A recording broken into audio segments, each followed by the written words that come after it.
Hi, I'm Tanya Khan from Alston and Bird's Digital Health Team, and I'm here with my colleague Eleanor Hiller to discuss the new disincentives established for healthcare providers that have committed what's called information blocking and who are Medicare enrolled providers or suppliers.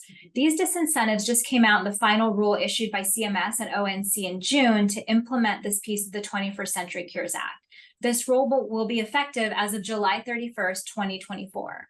That's right, Tanya. So last year in mid-2023, the OIG finalized a rule to impose civil monetary penalties for information blocking, but that only applied to health IT developers or other entities offering certified health IT and to health information exchanges and health information networks. So this is the first time that info blocking penalties will apply to healthcare providers or suppliers. Yeah, and the way CMS approached this is by amending regulations around three of its existing programs. Number one, the Medicare Promoting Interoperability Program. Number two, the Merit-Based Incentive Payment System. And number three, the Medicare Shared Savings Program for ACOs. All of the amendments essentially incorporate compliance with the information blocking provision as a requirement under those programs by providing that if the OIG refers a determination to CMS that a healthcare provider who is a participant has committed information blocking, then that healthcare provider doesn't meet one of the relevant requirements under that program and could be subject to applicable disincentives under that program.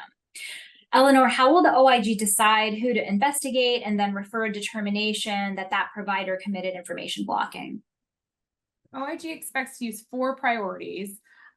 These would be whether the incident resulted in or is causing potential patient harm, those that significantly impacted a provider's ability to care for patients, those that were of long duration, and those that caused financial loss to federal healthcare programs or to other entities.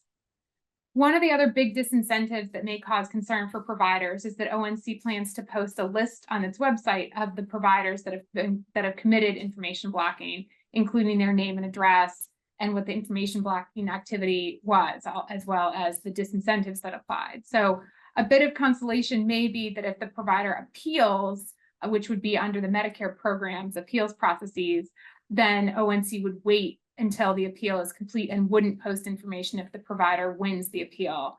Another thing to keep in mind is that the information blocking rule does have an element of intent. So a provider must know that the practice is unreasonable and is likely to interfere with access, exchange, or use of health information. And if this standard isn't met, the ONC won't post information. They won't post unintentional or inadvertent acts. Additionally, something that might be of interest for women's health or reproductive healthcare providers is that some commenters raised concerns about their ability to comply with the new heightened HIPAA privacy requirements around reproductive health, given that many EHR vendors do not yet meet data segmentation standards for that sensitive health information. HHS indicated that it might consider adding exceptions in the future for when a healthcare provider withholds sensitive information to protect the patient or themselves from criminalization or harassment, but for now simply stated that the 21st Century Cures Act does not amend HIPAA or similar laws and regulations, and that providers are responsible for ensuring compliance with those requirements.